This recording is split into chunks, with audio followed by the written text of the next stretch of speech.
Agora nós vamos desenvolver um projeto do zero, né? Então a gente vai revisitar algumas tags HTML que a gente já conhece e também vou apresentar outras muito importantes que vai permitir que vocês façam layouts mais complexos. Então para isso a gente vai vir aqui em novo, criar uma pasta, tá? Vou pôr uma pasta qualquer, chamada projeto. E vou abrir essa pasta no meu Visual Studio Code. Ele já vai abrir ela, permitindo que a gente construa os arquivos diretamente lá dentro. Confio nos autores, ok, fecho a aba. Agora eu venho aqui em novo arquivo, crio o arquivo chamado index.html, né? Relembrando que toda a página inicial de um site é o index.html.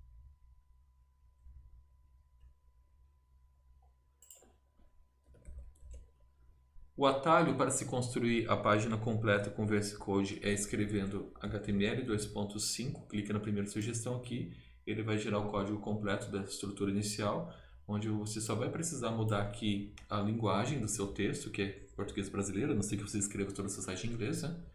E aqui o título qualquer, tá? Então eu vou por aqui Fundamentos de Sistemas para a Internet. Também vou criar já o meu arquivo CSS, que eu vou chamar aqui também de style.css para manter padrão. E não posso esquecer de fazer o link da minha página para aquele arquivo style.css. Então, link : style.css. A partir de agora, tudo que eu escrever no arquivo CSS, a página index.html se alimentará desse estilo. Existem tags que servem como caixas para abrigar conteúdo. Então a gente não vai largar textos, títulos, imagens soltas na página. A gente vai construir através de caixas, né, para a gente conseguir modelar nosso conteúdo de uma forma organizada. Então a tag mais importante para isso, a mais famosa para isso, né, é a tag div, onde nós vamos abrigar todo o nosso conteúdo servindo como uma moldura para o nosso site. Essa tag div, como eu falei, ela serve para você construir uma caixa, que os programadores também costumam chamar de container. E ela é transparente, ela não tem borda, ela tem altura zero. Então se você testar ela aqui só com essa tag na página, você vai enxergar absolutamente nada, ela é invisível, né? Ela serve para abrigar conteúdo e posteriormente, através do CSS, você dá uma forma para ela. A gente vai ver isso com calma, tá? E existem outras tags, né, então, que fazem exatamente o mesmo papel da div, porém elas são semânticas, ou seja, elas dão significado para aquele bloco especial do seu site. Como exemplo, imagine que eu estou querendo fazer um site que tem um cabeçalho. Existe uma tag que funciona igualzinho a div, mas que se chama header. Isso vai fazer com que os motores de busca, como o Google, entendam que aquilo é o cabeçalho do seu site. Se eu quiser fazer uma caixa para abrigar meu menu de navegação, existe uma caixa chamada nav, de navegação, de navigation, né? Se eu quiser fazer uma parte principal, existem várias, existem section, existe article para textos, e existe uma também chamada main, que seria o conteúdo principal do meu site. E também temos até para rodapé, como footer. Estes são alguns exemplos, né? Existem várias outras tags que possuem o mesmo propósito, todas elas se comportam da mesma forma, tá? São caixas transparentes e invisíveis, mas elas possuem semântica, o que é muito importante aí para a compreensão do seu site por motores de busca e leitores de tela. Certo? Então tá, como que a gente vai fazer esse protótipozinho desse site? Aqui em header eu vou inserir uma imagem contendo um símbolo qualquer através do HTML, tá? Então para isso eu vou abrir aqui meu editor, tá? Imagens, vou pegar uma imagem pequena qualquer aqui, provavelmente do Wivsky. Vou colar aqui na pasta do projeto, né? E vou renomear ela para logo, para ficar mais simples. Como vocês podem ver aqui tem a imagem logo.png. Não sei se vocês estão conseguindo ver aí. Tá, logo.png style index.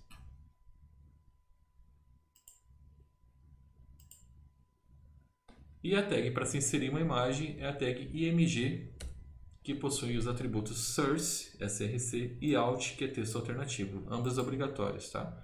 Source é o caminho até a imagem, então como ambas estão na mesma pasta, ou seja, tanto o index.html quanto a própria imagem estão na mesma pasta, basta pôr o próprio nome da imagem. E aqui é uma informação que descreve qual o significado dessa imagem, tá? Porque logo do IFSC, certo? Então vamos ver como que ficou aqui no nosso site, tá? Já apareceu a imagenzinha aqui, logo do IFSC. Isso aqui é muito importante, principalmente para softwares de leitura de tela, tá? A gente não pode esquecer de colocar uma boa descrição aqui. Agora que a gente tem algum conteúdo, né? A gente pode começar a brincar um pouquinho aqui com nossos containers. Daqui a pouco a gente mexe nessas outras aqui, tá? Por exemplo, lembrando que essa div ela está selecionando todas as outras, né? Então ela serve como uma moldura. Eu vou colocar uma classe para ela chamada de container. Esse nome não é aleatório, tá? Os programadores costumam colocar esse nome para a div que circunda todo o seu site, né? Geralmente possui esse nome container. Então aqui no meu estilo.css eu vou chamar aqui meu ponto container, lembrando que ponto chama classes, né? E vou falar que esse meu container possui uma largura de 900 pixels, usando a propriedade width, né? E centralizar na tela utilizando o comando margem alto, então ele ficará centralizado. Caso você queira ver esse container, como eu falei para vocês, ele é transparente, né? Eu posso utilizar a propriedade border, onde eu vou definir ela com 1 pixel do tipo solid e a cor 000000, que é preto, né? Para a gente conseguir enxergar ela. Então agora meu container vai ter essa aparência aqui, ó. Como vocês podem ver, ele está visível agora, né? E abraçando todo o meu conteúdo. E eu posso utilizar essas propriedades para qualquer outro desses containers aqui, dessas caixas, né? Header, nav e assim por diante. Vou deixar o menu de navegação em branco por enquanto. E aqui em main eu vou fazer o seguinte. Eu vou criar 3 seções diferentes, tá? Então, para isso eu vou ensinar um truque para vocês bem legal aqui. Eu vou utilizar a tag semântica chamada section, que funciona como um container também, ou seja, funciona como uma caixa. E vou fazer vezes 3, ou seja, eu quero 3 seções. Vou dar um enter e ele gerou 3 seções para mim, tá? Eu posso definir classes para cada um. Class, porque S1, class S2 e class S3, para que eu tenha, por exemplo, formatações separadas. Então, na minha seção 1, eu vou colocar um título, trabalhando aqui com valores aleatórios, né, com valores sem significado, já que a gente está sem matemática nesse momento, né? E vou abrir um parágrafo e vou colocar meu texto fictício que eu já apresentei em aula para vocês, que é o lorem ipsum, né? Então o VS Code também gera automaticamente o lorem ipsum, né? Eu escrevi lorem com L maiúsculo, cliquei aqui, vocês podem ver que ele gerou um texto gigante para mim, tá? Então eu posso fazer isso para as 3 sessões para a gente ter algum conteúdo e conseguir enxergar, tá? Seção 2.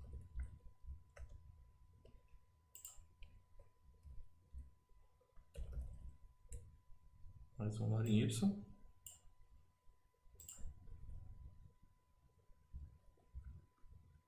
Seção 3.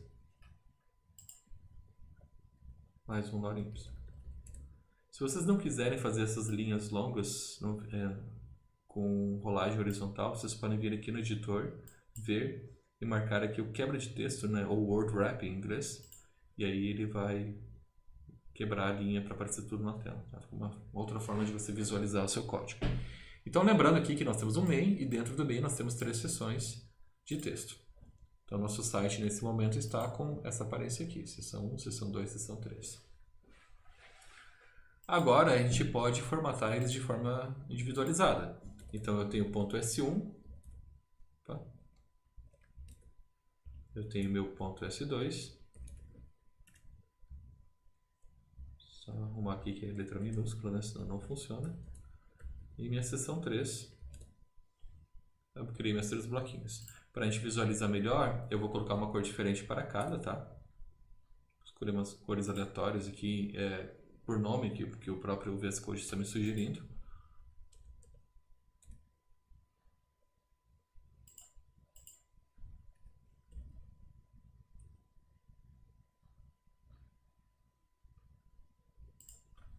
Pronto, tenho 3 cores diferentes para a gente visualizar bem cada seção.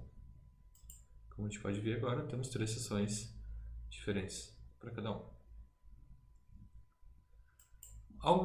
Uma coisa interessante também, né, que a gente pode fazer é definir tamanhos específicos, não só largura, como altura também para essas seções. Então aqui ó, eu vou utilizar uma propriedade chamada min height, né, que é a altura mínima, onde eu posso determinar um valor específico para isso. Aos poucos a gente vai aprendendo as unidades de medida utilizadas no CSS, né? Mas nesse caso aqui, ó, eu vou chamar a unidade sem VH, que é a altura do viewport. Viewport é a área visível do navegador. Isso quer dizer que eu estou falando que a minha altura mínima é 100% do viewport. Por que mínima? Porque o texto às vezes pode ser maior, daí pode estourar a caixa se for muito pequeno, né? Por exemplo, se eu colocasse um valor aqui, por exemplo, de 30 pixels, que é um valor super pequeno, deixa eu tentar um valor menor, deixa eu ver, com valor fixo sem altura mínima, né? Vocês podem ver que ele estourou e o texto ficou todo esquisito, né? Então não funciona muito bem. Então a gente evita isso utilizando a altura mínima e aí a gente consegue fazer com que, caso o conteúdo não caiba, a caixa continue crescendo. Eu vou colocar esse CMVH para todos eles, tá? Isso vai fazer com que cada seção minha possua altura mínima, o tamanho da altura completa do meu navegador. E aí eles vão ter essa aparência aqui, ó. Seção 1, seção 2 e seção 3. Existem um conjunto enorme de propriedades que a gente pode trabalhar com o CSS, né? E aos poucos a gente vai conhecendo. E também nas aulas de programação para a internet 1, com certeza a gente vai detalhar todas elas. Mas uma aqui bastante bacana, que dá um impacto bem legal, que é separar o texto das bordas desses containers, é você fazer utilizando através da propriedade padding. Bom, eu poderia pôr um padding em S1, S2 e S3, mas como todas elas são sections, né, são seções, eu posso fazer o que? Seleciono a minha tag seção, ou seja, estou selecionando as 3, e vou dar um padding aqui de 50 pixels, um valor qualquer, posso ajustar visualmente, né? Isso vai fazer com que, então, elas se afastem ó, das abas, das bordas dos seus containers. Também posso, claro, né, como a gente já conhece, utilizar formatações padrão para o meu navegador, para o meu corpo, ou seja, para o meu site inteiro, como, por exemplo, trocar font family, que é um pequeno ajuste, mas que traz um impacto visual bem grande, né? Eu gosto muito de utilizar geralmente o Arial ou o Verdana, que são fontes simples e de fácil leitura. Então agora meu site já está com uma letra mais interessante, né? E aí, só para terminar este mini projeto, né, que a gente aprendeu já a fazer containers, inserir imagens e algumas outras propriedades e unidades de medida, eu quero voltar aqui no HTML e no meu menu de navegação eu vou inserir uma lista, tá? Deixa eu até colocar um comentário. Eu vou inserir uma lista contendo links. Uma lista contendo links para a própria página. Como que vai funcionar isso? Eu vou criar uma URL. Isso aqui é uma tecla de atalho também, um código de atalho do próprio VS Code, né? Que contém esse sinal de maior, um símbolo de contém para ele, né? LIs, né? Ou seja, list itens, vezes 3, ou seja, 3 itens de lista. E cada um deles conterá, sinal de maior de novo, a tag A. Uma lista que contém 3 itens de lista, e todos eles contêm a tag A. Isso é uma forma rápida de você fazer esse código aqui, ó. Pronto, ele gerou para mim uma lista com 3 itens de lista e cada um deles contendo a tag A, tá? É só para simplificar. Então aqui eu vou pôr aqui um link para a seção 1, um link para a seção 2 e um link para a seção 3. Como que eu faço para esses links serem para a própria página? Ou seja, eu conseguir navegar dentro da minha própria página aqui. Para isso, eu vou precisar daquele identificador que eu apresentei no vídeo passado. Então, aqui em cada section, além da classe, eu vou pôr um identificador. E eu vou pôr o próprio nome, tá? O mesmo nome, não tem problema repetir. Classe e IDs, eles não se misturam, então eles não tem problema eles terem o mesmo nome. Então, eu vou identificar a seção 1 com S1, vou identificar a seção 2 com S2 e vou identificar a seção 3 com S3. Por que eu faço isso? Porque nesse momento eu posso utilizar esses identificadores para os meus links, ou seja, fazer um link para a própria página e não para uma outra página. Para isso eu faço o quê? Eu só coloco um hashtag e o nome do identificador que eu quero. Então eu quero que este link aponte para a seção 1, este link aponte para a seção 2, este link aponte para a seção 3. Lembrando, né, que aqui geralmente nós trabalhamos com o nome de outros arquivos HTML, né, quando a gente tem múltiplas páginas. Mas se você quiser fazer um link para a própria página, é só colocar dessa forma, um identificador, e aqui você chama a hashtag e o nome do identificador que você quer. A partir de agora, os meus links, eles funcionam dessa forma. Se eu quiser navegar para a seção 2, eu clico aqui e ele foi para a seção 2. Era até bom ter um link de voltar agora aqui, né? Seção 3, seção 3. E se você quiser tentar deixar isso um pouquinho mais elegante, a gente pode vir aqui em Style. Eu vou colocar aqui bem no comecinho, antes de tudo, tá? Uma pseudoclasse chamada root, que envolve o navegador inteiro, tá? E tem uma propriedade chamada scroll behavior, que é o comportamento do scroll. E aqui eu vou colocar a propriedade, ou melhor, o valor smooth. Simples assim, tá? Scroll behavior, smooth, para .root, que seria a raiz do meu site.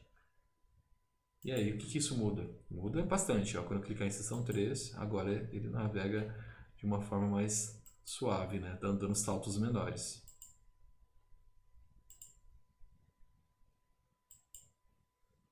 Certo? Então, essa é uma forma de você fazer então uma single page, uma página única, onde você consegue navegar dentro da própria página. E se eu quisesse fazer um link de voltar? Olha, eu faria o seguinte. Eu colocaria um ID no meu header, tá? Chamado aqui de início. E ao final de cada sessão, eu vou colocar aqui um A, apontando para a hashtag início, voltar. Tá? Então eu vou uma tag que aponta para a hashtag início, voltar, e vou colocar ao final de cada sessão. Agora eu posso navegar aqui com voltar, ele volta para a minha página inicial, ou melhor, para o meu início do meu site. Né?